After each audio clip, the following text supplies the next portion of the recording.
यात्रा शुरू हुई थी तो हमारे जो प्रेस के मित्र हैं उन्होंने कहा कि केरला में अच्छा रिस्पांस है, उत्तर भारत में यात्रा को रिस्पांस नहीं मिलेगा, महाराष्ट्र में, कर्नाटक में नहीं मिलेगा।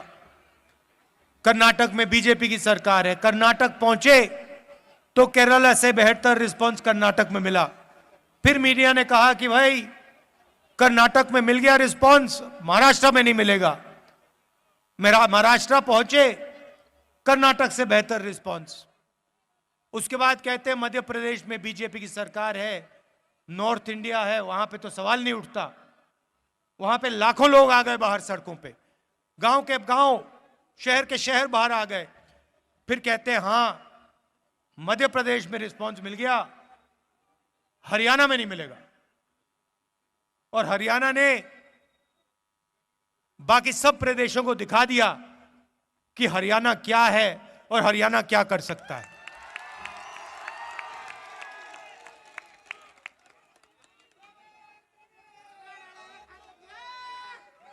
और जो हमने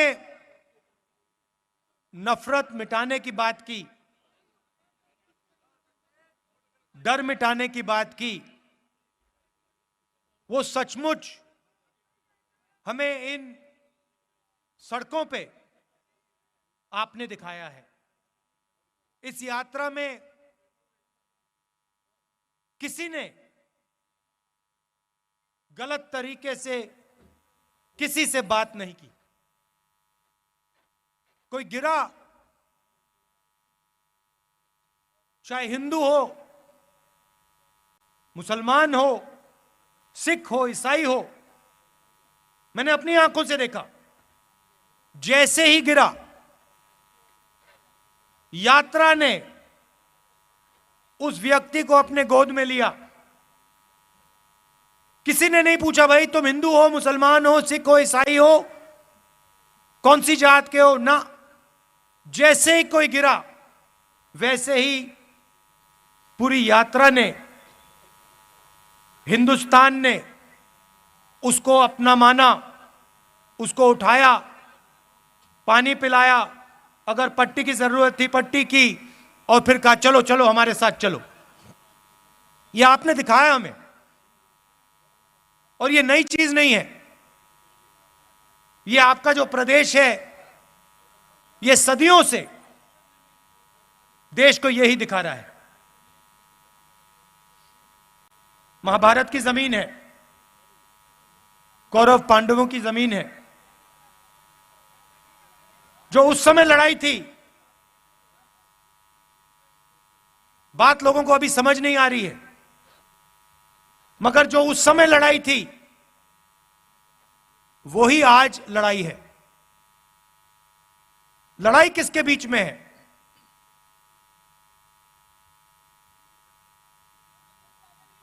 नहीं, देखिए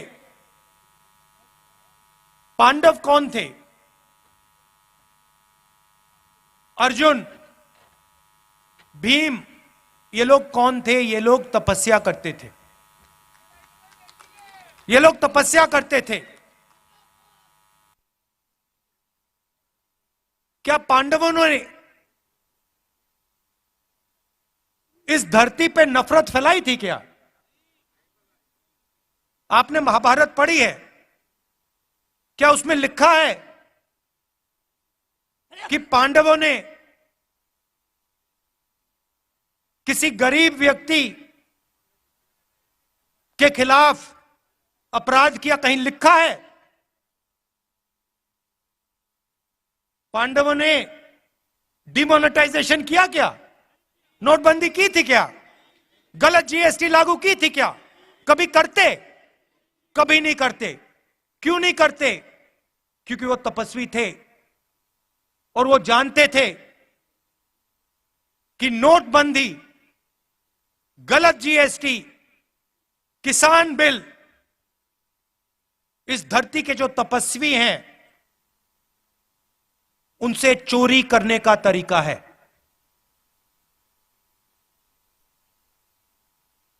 एक तरफ तपस्वी थे, 5 थे,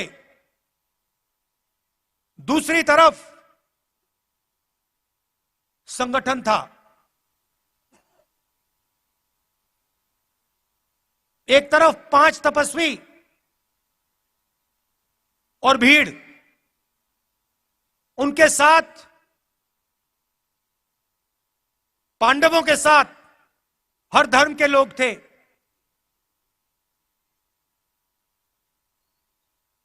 जैसे यहां पे यात्रा चल रही है, इसमें कोई ये नहीं पूछता भैया कौन हो, कहां से आए हो। मोहब्बत की दुकान है ये। पांडवों ने भी, आप याद रखिए, पांडवों ने भी अन्याय के खिलाफ काम किया था। पांडवों ने भी नफरत के बाजार में मोहब्बत की दुकान खोली थी। देखिए पुलिस वाले सिर हिला रहे हैं, देखिए मुस्कुरा के सिर हिला रहे हैं पुलिस वाले, समझते हैं ये। भैया कैमरा इस साइड मत दिखा देना, फंस जाएंगे। गलती से भी मत दिखा देना। कौरव कौन थे भैया? कौरवों के हाथ में 21वीं सदी के कौरव बता देता हूं। 21वीं सदी के कौरव हाफ पैंट, खाकी हाफ पैंट पहनते हैं, हाथ में लाठी लिए होते हैं और शाखा लगाते हैं। उनके साइड में, उनकी तरफ हिंदुस्तान के 2-3 सबसे अमीर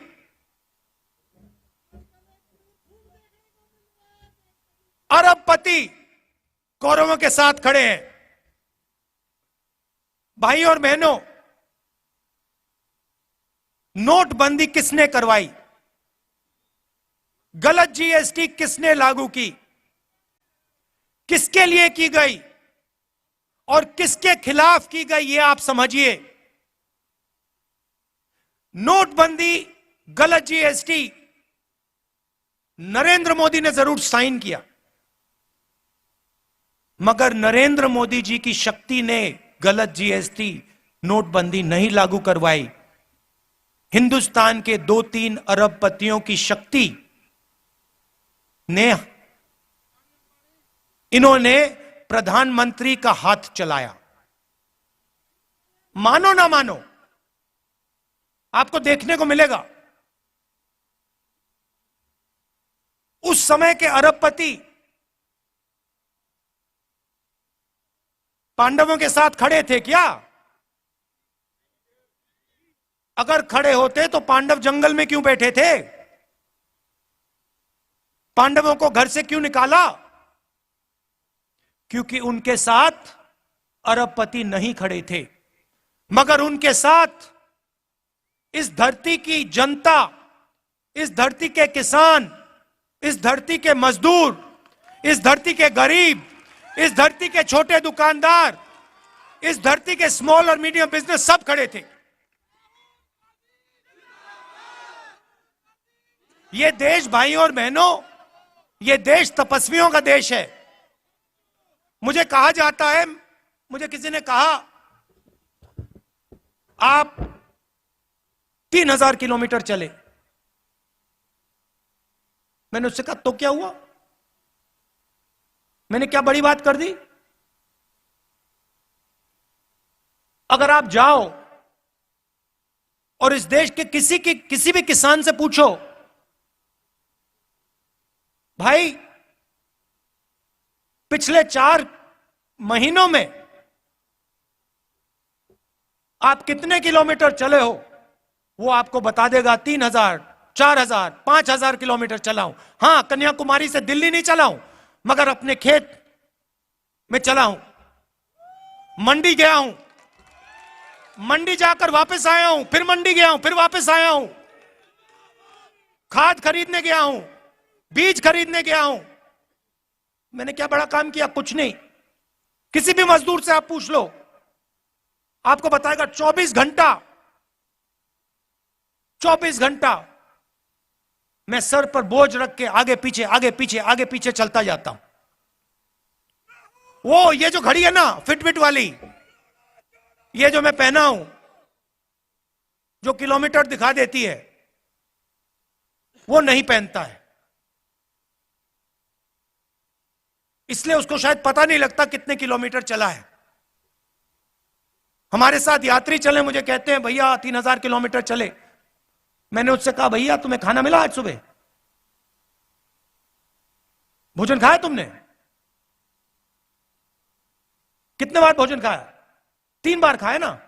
तो वो जो चल रहे हैं आधी रोटी खा रहे हैं और तुम क्या बड़ी बात कर रहे हो? वो आधी रोटी पे 3000 किलोमीटर चलते हैं, तुम भरपूर खाना खा के 3000 किलोमीटर चल के छाती फैला रहे हो। क्या मतलब है इसका?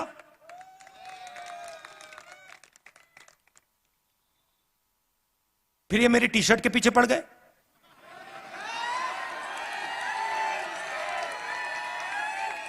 इनको अभी तक समझ नहीं आ रही बात। नहीं, उनको समझ नहीं आ रही बात। देखो ये कह रहे हैं टी शर्ट क्यों पहना है, ये सफेद टी शर्ट क्यों पहना है, इसको सर्दी नहीं लगती। सबसे पहले मैं आपको बताता हूं क्यों पहना हूं।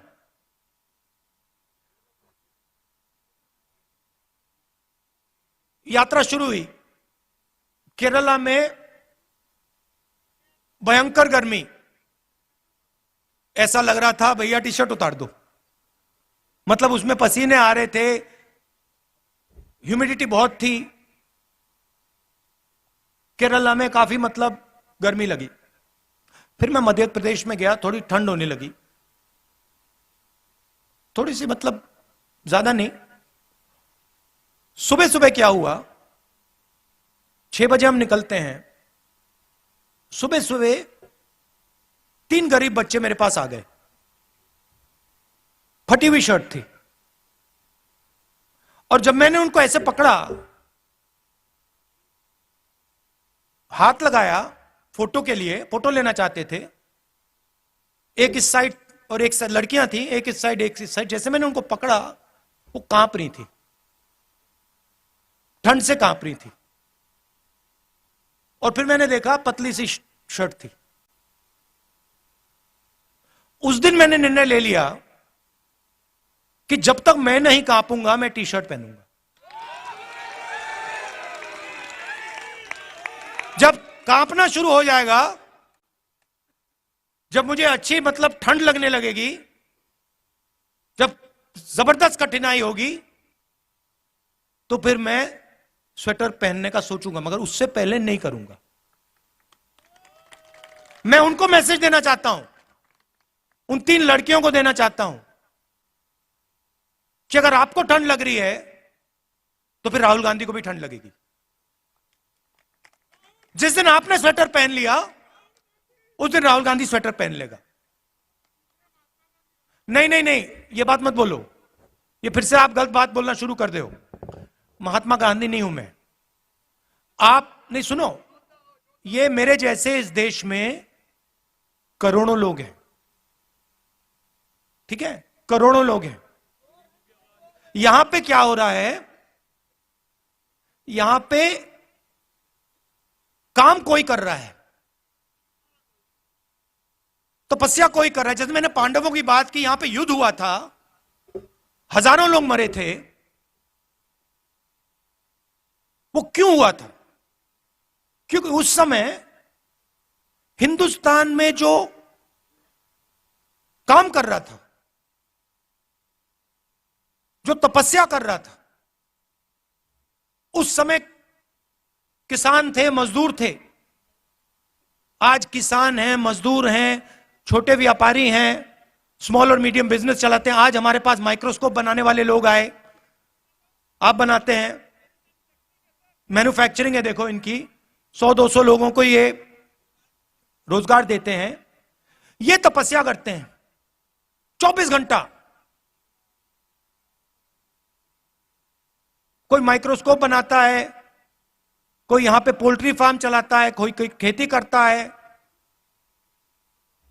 गन्ना उगाता है। ये तपस्वी है देश के। और खाता कोई और है, और खाता कोई और है। और जो खाता है भैया वो तो दिखते भी नहीं है। उदाहरण देता हूं, प्रधानमंत्री बीमा योजना, आपके जेब में से पैसा निकलता है,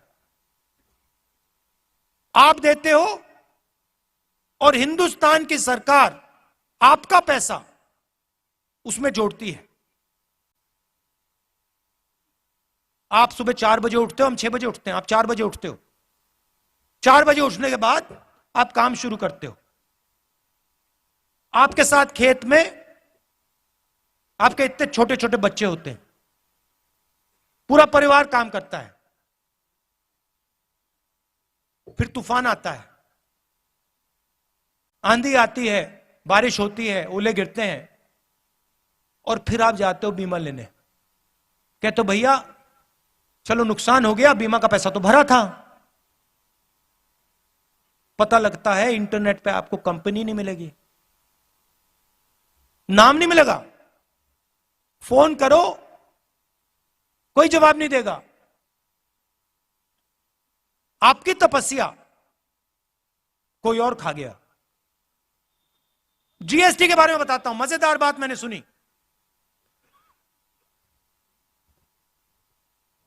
अगर आप, चाहे वो मैदा हो, गुड़ हो, अगर आप 25 किलो से कम मैदा गुड़ अपनी दुकान में बेचते हो, छोटे व्यापारी की बात कर रहा हूं, अगर 25 किलो से कम बेचते हो तो आप पर जीएसटी लग जाती है। और अगर आप 25 किलो से ज्यादा बेचते हो आप पे जीएसटी नहीं। मतलब छोटे व्यापारी पे जीएसटी, अदानी पे जीएसटी नहीं। क्यों? आपने क्या गलती की?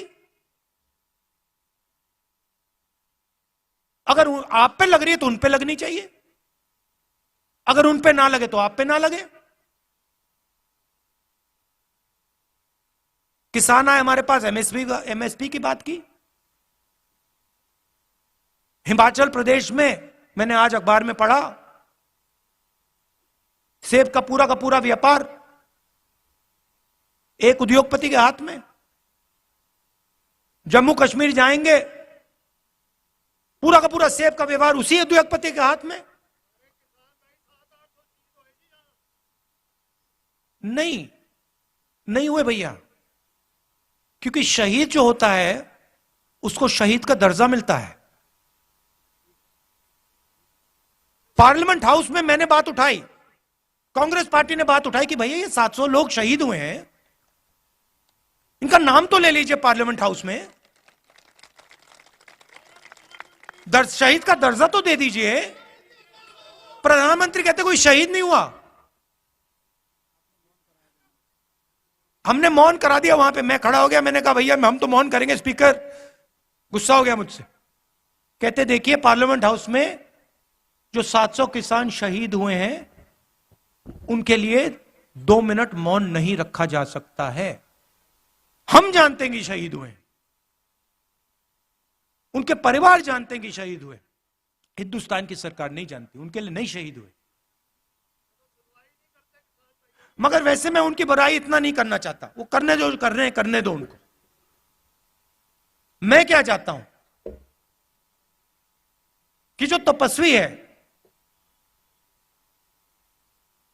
चाहे वो किसान हो, मजदूर हो, छोटा व्यापारी हो, जो वो तपस्या करे, गीता में लिखा है। क्या लिखा है गीता में तपस्या के बारे में? बताइए भैया, आपसे ले रहा है। तपस्या करो और फल मत देखो। मगर गीता में यह नहीं लिखा है कि तपस्या करो और फल नहीं मिलेगा। तो गीता में लिखा है तपस्या करो, और यह देश तपस्या कर रहा है। और इस देश की सरकार को उस तपस्वी की मदद करनी चाहिए, उस तपस्वी की रक्षा करनी चाहिए। ऐसा हिंदुस्तान में देखना चाहता हूं। यात्रा का यही लक्ष्य है। यात्रा का लक्ष्य यह है, यात्रा देश को यह बता रही है कि आपकी तपस्या जाया नहीं जानी चाहिए। मैं जानता हूं कि जिस दिन हिंदुस्तान के किसान, मजदूर, छोटे व्यापारी, इनको इनकी तपस्या का फल मिल जाएगा, उस दिन इस देश के सामने कोई देश नहीं खड़ा हो सकता है। ये आप अपने मोबाइल फोन के पीछे देखो, इसमें लिखा मेड इन चाइना। पुलिस वालों के जूतों के नीचे लिखा होगा मेड इन चाइना, शर्ट के पीछे मेड इन चाइना, माइक्रोफोन के नीचे मेड इन चाइना। तंग आ गया हूं मैं मेड इन चाइना से। जहां देखो made in China, made in China. मैं चाहता हूं कि वहां पे बीजिंग में एक चाइना का युवा फोन देखे, उसमें लिखा हो मेड इन कुरुक्षेत्र। ले, ऐसा हिंदुस्तान चाहता हूं। और जो कुरुक्षेत्र में जिसने माइक्रोस्कोप बनाया, सॉरी अंबाला, जिसने अंबाला में माइक्रोस्कोप बनाया, उसके जेब में चाइना के युवा के पैसे आए। ये चाहता हूं मैं। तो मगर सबसे पहला कदम डर और नफरत को मिटाने का है। देखिए, हरियाणा में युद्ध हुआ था, पांडवों ने डर और नफरत को मिटाने का काम किया था। जैसे मैंने कहा, नफरत के बाजार में मोहब्बत की दुकान खोली थी। और ये मैं नहीं कह रहा हूं, ये मत सोचिए कि मेरा नारा है। मेरा नारा नहीं, उनका नारा है। ये पांडवों का नारा है, ये पांडवों का नारा है, ये भगवान राम का नारा है, ये इस देश का नारा है। और हजारों सालों से यह नारा चल रहा है। ये कुछ नया काम नहीं किया मैंने। आखिरी बात कहना चाहता हूं, और ये आपको मालूम होनी चाहिए। देखिए, जब भी मैं चल रहा हूं, जहां भी मैं जाता हूं, राजस्थान में जय सिया राम, जय सिया राम। अच्छा, ये आरएसएस वाले हर हर महादेव तो कभी नहीं कहते। आप देखो, नोट करो, कभी नहीं कहते। ये क्यों नहीं कहते? नहीं, मैंने सोचा इसके बारे में, क्यों नहीं कहते हर हर महादेव, क्यों नहीं कहते?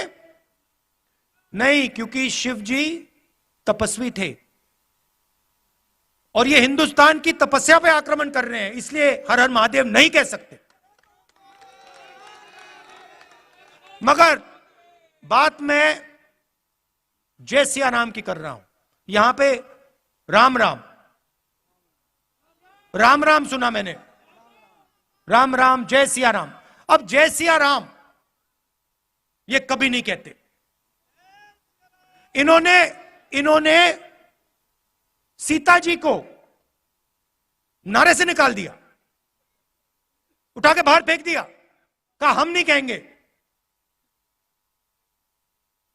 ये हमारी हिस्ट्री, हमारे संस्कार, हमारे इतिहास के खिलाफ काम किया इन्होंने। और जब भी कांग्रेस पार्टी का कोई भी कार्यकर्ता आरएसएस के कार्यकर्ता के सामने आए, उससे कहो तुम जय सिया राम कहोगे, और उससे जय सिया राम कहलवाओ। क्योंकि जितने जरूरी राम थे, उतनी ही जरूरी सीता थी। तो आप सब यहां आए, इतने प्यार से आपने मेरी बात सुनी, दिल से आपका धन्यवाद करना चाहता हूं। और आज एक कमी रह गई, आज एक कमी रह गई। हमने आज वो जो बीजेपी के लोग करते हैं, देखिए उनके संगठन में महिलाएं तो होती नहीं है, अलाउ ही नहीं है। अभी तक नहीं समझ आया मुझे उनके संगठन में महिलाएं क्यों नहीं हैं, वो अलग बात है, मगर आज हमने पूरा दिन महिलाओं का कर दिया। तो जो हमारे पुरुष हैं उनको आज थोड़ी मुश्किल हुई, आप अंदर नहीं आ पाए, आप मिल नहीं पाए, तो मैं आपसे माफी मांगना चाहता हूं। और कल दोनों स्त्री और पुरुष का दिन है, तो आप सब लोग आ पाएंगे और आपसे मिल सकेंगे। दिल से बहुत बहुत धन्यवाद। नमस्कार। जय हिंद।